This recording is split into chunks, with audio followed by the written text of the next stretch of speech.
오늘 고린도전서 11장 2절에서 16절의 말씀은 질서와 조화에 순종하는 성숙한 성도가 되라 하는 것입니다.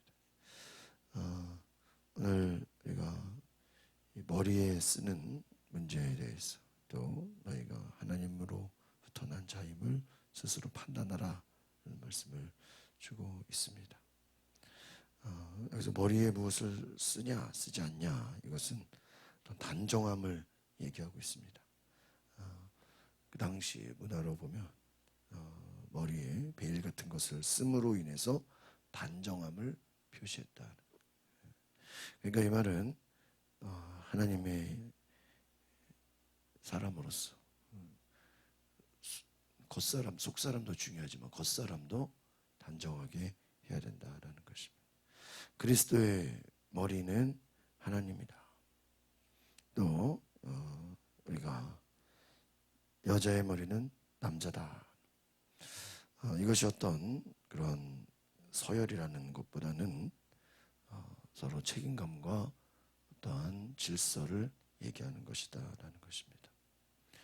모두가 다 하나님으로부터 난 것이고 하나님의 창조의 질서 가운데 어떤 순서의 배열이다라고 할 수 있어요. 서로 존중해주고 서로 사랑해주고 책임을 지라는 것입니다.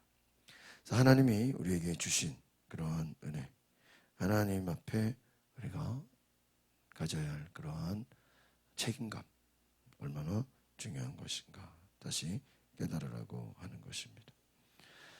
고린도 교회의 상황을 보면 굉장히 혼란스럽고, 이 고린도 지역이 오늘날의 그리스 헬라 지역이라고 할 수 있습니다. 서로 어떤 철학과 인간의 생각과 많은 다양함 속에서 질서가 없고, 그렇게 생각하시면 돼요. 하나님을 믿고 예수도 믿지만 여전히 우상숭배도 하고 막 혼합도 있고 모든 게 질서가 없고 각자 자기 멋대로 자기 신앙대로 하나님 말씀에 어떠한 성숙함이 없는 것이죠. 오늘 그러한 말씀을 배경 속에서 바울이 너희가 성숙한 신앙이 되라, 균형과 조화를 갖추라는 것입니다. 우리 같이 한번 2절 3절을 보겠습니다. 시작. 여러분이 나에 대해 모든 것을 기억하고 있고 또 내가 여러분에게 전해준 대로 전통을 굳게 지킴을 내가 여러분을 칭찬합니다. 이제는 여러분이 모든 남자의 머리는 그리스도이십니다. 여자의 머리는 남자의, 그리스도의 머리는 하나님이시라는 것을 깨닫기 원합니다. 질서를 얘기하는 거예요. 무조건 이제 바울을 이제 오해하는 사람들은 너무 가부장적이다, 너무 여성을 비하하는 게 아니냐, 그렇게 그 말이 아닙니다. 남자의 머리는 그리스도다. 자기 생각대로 자기 멋대로가 아니다. 또 여자의 머리는 남자다. 같이 질서를 세워줘야 된다. 그리스도의 머리는 하나님이시다. 그러니까 하나님으로부터 예수 그리스도로부터 또 남자 여자로부터 어떠한 순서와 질서를 가지고 세워주고 존경해주고 순종할 줄 알아야 된다는 것입니다. 남자의 머리가 그리스도라는 건 무엇입니까? 남성들이 자기 멋대로가 아니라 예수 그리스도를 주인 삼아서 예수 그리스도를 왕으로 삼아서 그 안에 순종해야 되고, 여기서 여자의 머리가 남자라는 건 어떤 의미일까요? 가정에 또 남자가 가장으로서 또는 대표로서 그리스도의 가정이 될 수 있도록 책임을 지라는 거죠. 그리스도의 머리는 하나님이라는 건 어떤 것이죠? 예수 그리스도가 바로 하나님 나라의 주인됨, 또 하나님의 모든 일을 그리스도가 다 순종한 것처럼 하나님 앞에 순종하는 공동체, 오늘 제목의 말씀처럼 질서와 조화에 순종하는 그리스도의 모든 본이 무엇입니까? 죽기까지 순종했다는 거예요. 너희가 죽기까지 하나님 앞에 순종하는 삶을 살아라 하는 것입니다. 예수님이 한 번도 자기의 뜻을 주장한 적이 없습니다. 온전히 하나님의 뜻이 무엇인가 순종했다는 거예요. 여러분, 결국은 이 고린도전서의 말씀이 너희들이 먹든지 마시든지 무엇을 하든지 하나님의 영광을 위하여 하라. 그 말은 하나님의 영광이 무엇입니까? 하나님의 뜻이 무엇인가를 분별하고 그 뜻에 순종하라는 거예요. 여러분, 우리가 신앙생활이 제일 어려운 것이 결국 뭐예요? 순종입니다. 내 뜻대로 내 하고 싶은 대로 얼마든지 할 수 있어요. 그러나 하나님의 뜻이 무엇인가? 그 뜻이 무엇인가에 따라 내가 순종한다는 거예요. 4절부터 7절, 4절 같이 보겠습니다. 시작. 누구든지 남자가 머리에 무엇을 쓰고 기도하거나 예언하는 것은 자기 머리를 부끄럽게 하는 것입니다. 또한 누구든지 여자가 머리에 무엇을 쓰지 않고 기도하거나 예언하는 것은 자기 머리를 부끄럽게 하는 것입니다. 이는 머리를 민 것이나 다름없기 때문입니다. 만일 여자가 머리에 아무것도 쓰지 않으려면 머리를 깎으십시오. 그러나 머리를 깎거나 미는 것이 부끄러운 일이라면 머리를 가리십시오. 남자는 머리에 무엇을 쓰면 안 됩니다. 이는 그 하나님의 형상이요 영광이기 때문입니다. 그러나 여자는 남자의 영광입니다. 여러분, 이 본문 때문에 캐톨릭이 그 미사 때 여성들은 뭐예요? 머리에 흰 걸 쓰잖아요. 이 말씀 때문에 그런 거예요. 그럼 왜 우리 개신교는 왜 머리에 아무것도 쓰지 않느냐? 어제 저희도 신학교에 가서 이 말씀을 배울 때 당시 문화가 이 머리에 무엇을 쓴다는 것은 제가 처음에 말씀드렸죠. 단정함의 표현이다. 그러니까 우리가 하나님 앞에 예배를 드리고 하나님을 찬양하며 하나님의 사람이라고 할 때 그 목적이 바울이 이 무엇을 쓰고 또 머리를 깎고 깎지 않고 이것이 무엇입니까? 교회 안에서도 단정이라는 질서를 가지라는 거예요. 그러니까 오늘날 이것을 우리가 그대로 무엇을 쓰고 쓰지 않고 이렇게 해석할 것이 아니라 바로 이 당시의 문화를 보면 단정함의 표현이었다. 하나님의 백성들이 바로 질서와 단정함과 그러한 성숙함을 가지라는 것입니다. 남자의 머리는 무엇을 쓰면 안 됩니다. 그것은 하나님의 형상이고 영광이기 때문입니다. 그러나 여자는 남자의 영광이다. 오늘 말씀을 통해서 우리가 하나님 앞에 우리가 하나님의 형상이다. 하나님을 드러내는 자이다. 그리고 바로 하나님의 뜻에 순종하는 자이다. 질서에 대한 부분 나와 있습니다. 8절에서 10절입니다. 시작. 남자가 여자에게서 나는 것이 아니라 여자가 남자에게서 났기 때문에 또 남자가 여자를 위해 창조된 것이 아니라 여자가 남자를 위해 창조됐습니다. 그러므로 여자는 천사들 때문에 그 머리 위에 권위의 표를 둬야 합니다. 여기서 우리가 보면은 무슨 이것이 또 남자와 여자가 요즘에 또 문제가 많은데 성경적 가르침이 무엇인가? 하나님이 성경적으로 보면 돕는 자 난 것이 아니라 여자가 남자에게서 이건 순서를 얘기하는 거예요. 처음에 아담, 그다음에 하와. 그런데 돕는 자라는 거예요. 돕는 자. 또 하나님은 여성들에게 특별한 또 은혜를 주셨어요. 하나님을 더 깊이 아는 어떻게 보면 남자들이 생각하지 못하는 더 깊은 은혜를 또 주셨어요. 여러분, 예수님의 사역을 보면 겉으로는 남자들이 제자들을 행세하고 다니지만 실제 예수님의 사역을 제대로 도와주고 밑바탕이 되어준 거는 여성들이에요. 우리 감리교회 조기 감리교회 역사를 보면 여성들이 그렇게 많은 부흥운동에 헌신을 하고 희생을 했다는 자료가 있습니다. 또 많은 재정의 후원을 남자들이 아니라 여성들이 해줬다는 의미가 있어요. 예수님 사역도 마찬가지예요. 그러니까 밖에서 보여지는 건 남자인데 실제적인 그 일과 재정과 모든 준비를 누가 해줬다는 거예요? 여성들이 다 해줬다는 거예요. 보이지 않게 도와주는 분들이 여성들이었다. 실제 어떤 부흥의 역사나 예수님의 사역이나 또 어떤 초기 기독교의 모든 일들이 그냥 된 게 아니라는 것입니다. 그러니까 그 중요한 책임감과 은혜가 있다. 11절 12절 두 절 보겠습니다. 시작. 그러나 주 안에서는 남자 없이 여자가 있을 수, 여자 없이 남자가 있을 수, 여자가 남자에게서 난 것 같이 남자도 여자의 몸에서 났기 때문입니다.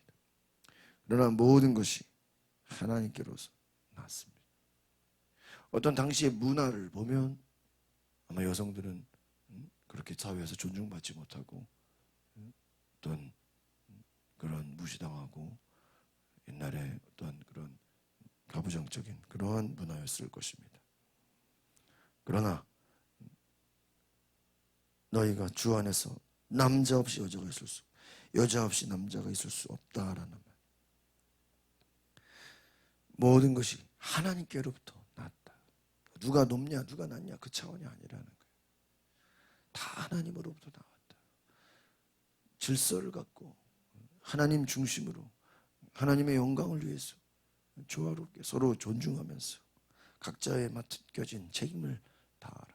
각자가 할 수 있는 대로 하나님의 일꾼이 되라는 거예요. 그리스도의 중심된 삶을 살아라는 거예요. 모든 것이 하나님으로부터 나왔다. 어떤 권위나 질서나 이런 뭐 남자 여자를 선택해서 나온 사람이 있습니까? 아니잖아요. 여러분 뭐 내가 첫째로 태어나야지 뭐 둘째로 태어나지 이거 뭐 선택한 사람이 어디 있어요? 그러나 첫째는 첫째대로 또 막내는 막내 그 안에 질서가 있지 않습니까? 남자로 태어나게 하시 첫째로 태어나게 여러분 뭐 내가 뭐 백인으로 태어나든 뭐 동양인으로 태어나든 이거 우리가 결정한 거 아니잖아요. 하나님으로부터 나왔어. 하나님으로부터 온 것에 우리가 맡겨진 은혜의 감사함으로 그 질서에 잘 순종하고 따라가라는 것입니다. 13절에서 15절 3절 보겠습니다. 시작. 여러분 스스로 판단해 보십시오. 여자가 머리에 쓰지 않고 하나님께 기도하는 것이 마땅한 일이겠습니다. 여러분의 본성 그 자체가 가르쳐 주듯이 남자가 긴 머리를 하는 것은 그에게 부끄러움이 되죠. 여자가 긴 머리를 하는 것은 그녀에게 영광이 되지 않습니까? 이것은 긴 머리가 그녀에게 쓰는 것을 대신에 주어진 것이기 때문입니다. 그러니까 여러분 여기서 왜 긴 머리 짧은 머리 얘기합니까? 이게 막 이제 혼란스러운 거예요. 그러니까 머리에 못을 쓰는 것도 단정하게 하나님께 기도하라는 남자가 긴 머리라는 것은 부끄러움이 된다는 거예요. 하나님 앞에 최선의 경건의 훈련을 하라는 것입니다. 마지막 16절을 같이 보겠습니다. 시작. 이 문제에 대해 누가 논쟁하고 싶어 할지 모르나 그런 풍습은 우리에게도 하나님의 교회에도 없는 것입니다. 그렇습니다. 너희가 어떻게 보면 이 이제 하나님 말씀이 로마서도 그렇고요. 이 바울의 서실 보면 앞에는 주로 교리적인 부분을 다뤄요. 그러나 뒷부분은요. 삶의 실제적인 적용을 나타내고 있습니다. 우리가 하나님 앞에 하나님의 사람으로서 우리가 속사람도 중요하지만 겉사람도 무시할 수 없다는 것이. 저는 신학교를 다닐 때 그 신학교가 뭐 다른 과는 없고 다 우리 신학생들 위주로만 있으니까 굉장히 학교가 자유로웠어요. 그러니까 뭐 머리에 뭐 물들인 친구들도 있고 뭐 반바지 뭐 전혀 복장이나 뭐 하고 다니는 모든 것에 제약이 없었어요.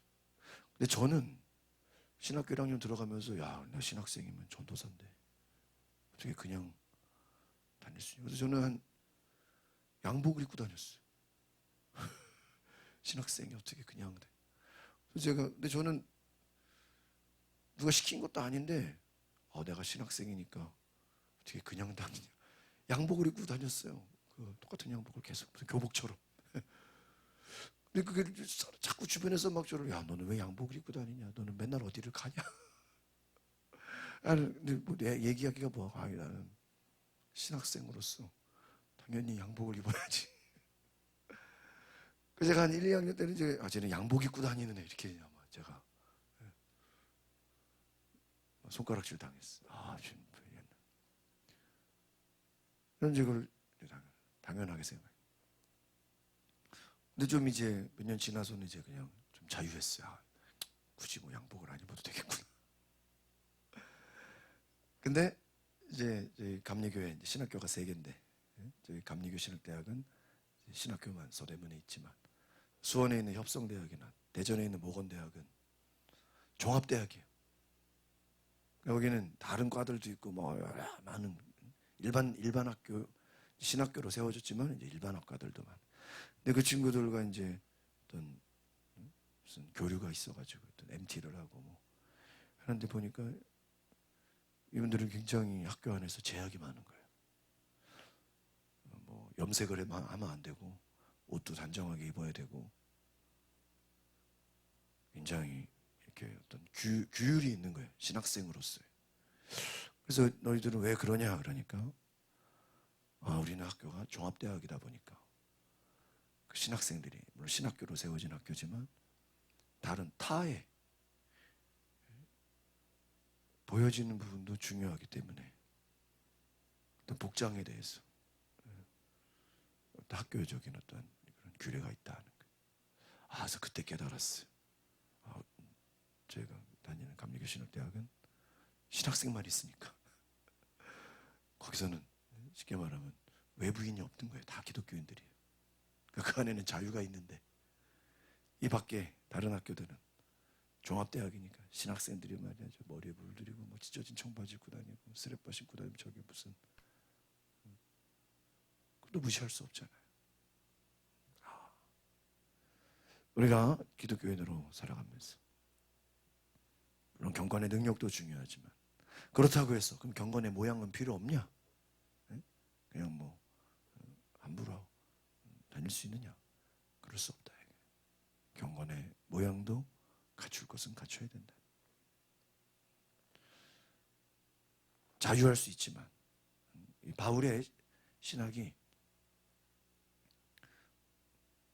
우상에게 바쳐진 음식을 먹었다고 해서 무슨 저주가 임하고 뭐 특별한 두려움이 있는 것은 아니지만, 내가 우상의 재물을 먹었다는 것을 조신자가 봤을 때 그것이 시험이 된다면 너는 그 사람을 위해서라도 조심하겠다. 이것은 무엇이죠?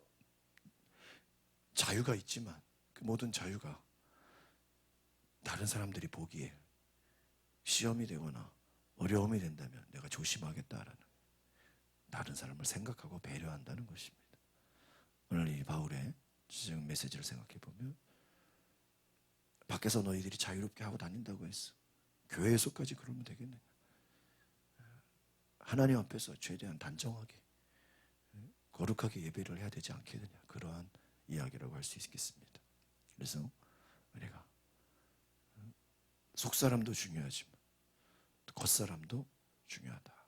잘 하나님 앞에 경건의 능력도 있어야 되겠지만 모양도 생각을 해야 된다.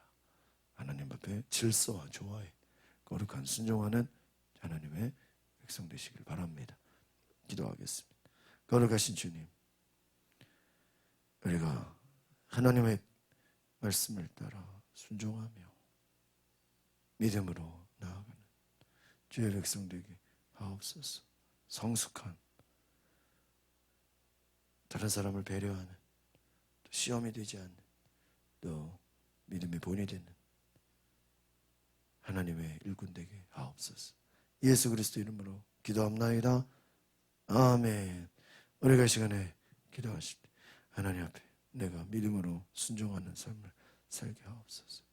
온전히 하나님의 뜻에 또 교회를 위해서 덕을 세우는 주의 일꾼 되게 하옵소서. 우리 주여 한 부르고 동성으로 기도하겠습니다.